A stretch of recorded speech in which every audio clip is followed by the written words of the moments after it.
Assalamualaikum, selamat pagi, selamat siang, selamat sore, dan selamat malam. Wahai kaum rebahan yang lagi scroll-scroll beranda, jangan skip video ini. Tonton sampai selesai, jangan lupa like, komen, dan share-nya jika berkenan. Jangan salfok sama kualitas video aku yang berasal dari kamera HP seharga 2000 perak yang aku beli di tukang loak. Walau kualitas video aku tak seindah harapan kedua mempelai, semoga kalian tidak bosan untuk nonton sampai akhir setelah menempuh perjalanan yang lumayan dan membuat aku terombang-ambing. Akhirnya sampai juga di tempat ini. Dan ini adalah kebun mertua aku. Dan tentunya aku kesini tuh nggak sendiri ya. Aku kesini tuh bareng suami aku. Dan niatnya kita kesini tuh mau panen buah pisang. Tapi sebelum itu kita mau ke kolam ikan dulu. Entah kapan terakhir kali aku kesini, yang jelas udah beberapa bulan gitu. Sebelumnya kita tuh pernah kesini, tapi kita tuh balik lagi karena jalannya itu licin dan berlumpur karena waktu itu kan masih musim hujan. Nah, kalau sekarang kan lagi musim panas dan jalanan juga lumayan kering, akhirnya kita pisah ke sini. Saat ini tuh cuaca benar-benar panas, tapi lihat ikan pada berenang aku senang banget liatnya. Antara banyaknya ikan-ikan yang kecil, ada beberapa ikan yang lumayan besar juga di sana. Sebelum panen pisang, aku mau mancing dulu.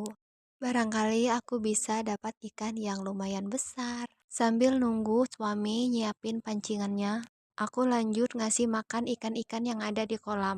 Untungnya sebelum pergi ke sini tuh aku udah pakai seragam lengkap. Karena ini tuh benar-benar panas, teman-teman. Nah, sekarang tuh aku udah pegang jorannya. Mancing di kolam ini tuh nggak perlu pakai joran mahal ya, cukup pakai joran kayu seperti ini aja, yang penting skillnya. Walaupun cuacanya tuh bener-bener panas, tapi aku tuh nggak ngeluh sama sekali. Tapi yang ngeluh itu suami aku yang lagi pegang kamera. Dan dia yang paling greget lihat ikan-ikan besar yang pada mondar-mandir tanpa melirik umpan. Sebetulnya ada banyak ikan-ikan kecil yang mendekati umpan. Tapi buru-buru aku tarik lagi karena target kita tuh mau mancing ikan yang besar aja. Kalaupun dapat ikan yang kecil, kita akan kembalikan lagi ke kolam. Yang namanya mancing itu ternyata emang butuh kesabaran. Sudah beberapa kali ikan besar mendekat lalu menjauh lagi.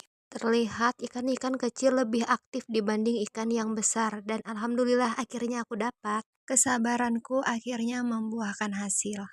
Ini tuh namanya ikan nila, tapi aku nggak tahu ini yang jenis apa karena ada totol-totolnya gitu. Sebetulnya aku tuh lebih suka ikan laut, tapi aku tuh nggak pernah berhasil kalau mancing ikan laut, dan aku tuh cuman bisa mancingnya di kolam ini aja. Lanjut aku mancing lagi walau cuaca semakin panas, dan suami aku mulai ngeluh lagi di belakang, namun dia bilang dia tuh khawatirin aku yang kepanasan. Dari tadi tuh suami aku ngajakin nyari tempat yang lebih teduh, namun aku masih penasaran sama kolam ini.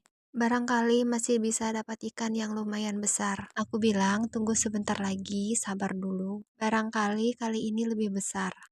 Tapi ternyata bukan lebih besar, melainkan lebih kecil.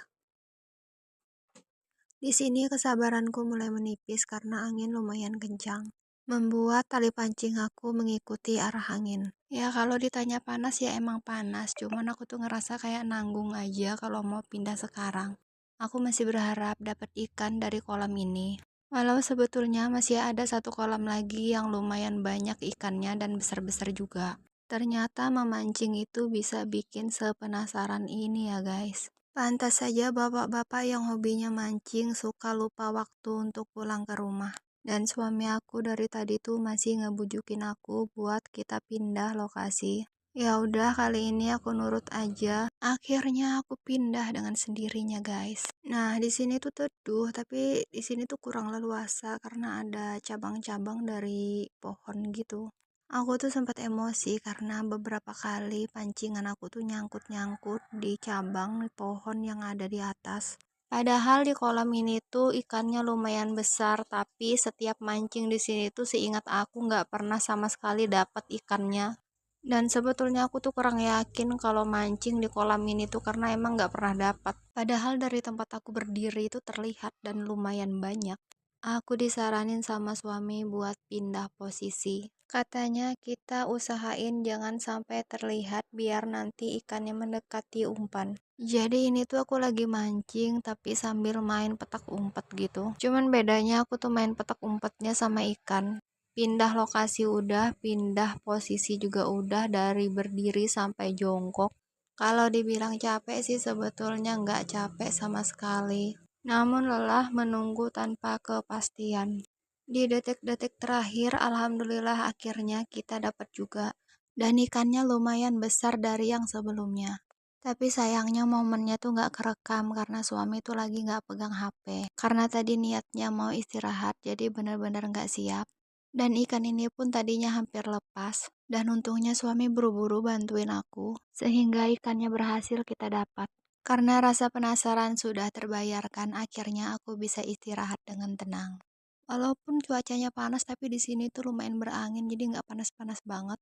Apalagi di sini tuh banyak pepohonan, jadi udara tuh lumayan sejuk. Walaupun di kebun, kita tuh masih bisa lihat kendaraan yang lewat karena kebun ini tuh bener-bener di pinggir jalan gitu. Sambil nunggu suami aku yang ngambil pisang di belakang pondok. Nah, aku tuh jalan-jalan dan lihat jeruk ini. Aku pikir ini tuh jeruk sambal, ternyata bukan. Dan buahnya itu tuh lumayan lebat. Sepertinya jeruknya belum bisa kita petik atau kita panen. Aku malah salfok sama tanaman cabai yang ada di bawah pohon jeruk ini. Setelah ini rencananya aku mau metikin cabai yang tadi. Dan ini ikan yang aku dapat tadi. Walaupun cuma 2 ekor tapi ini lumayan besar. Dan ternyata ikannya tuh masih hidup guys. Sekarang aku lanjut mau metikin cabai yang tadi. Sebetulnya dari tadi tuh ujung kakiku tuh sakit, kepengen banget nyeker aja, tapi kalau nggak pakai sepatu lebih nggak aman lagi. Aku udah sampai di pohon cabai yang tadi. Di sini tuh aku melihat ada beberapa jeruk yang jatuh, tapi buahnya tuh nggak bagus ya, kalau kata mertua aku tuh buahnya tuh buang buruk gitu. Ya udah, mending aku lanjut aja metikin cabai-cabean dari pohonnya. Aku tuh jadi teringat pengalaman pertama aku pas metikin cabai di kebun almarhumah nenek. Aku pikir cabai itu boleh dipetik yang udah merah aja. Ternyata aku salah. Semua boleh dipetik kecuali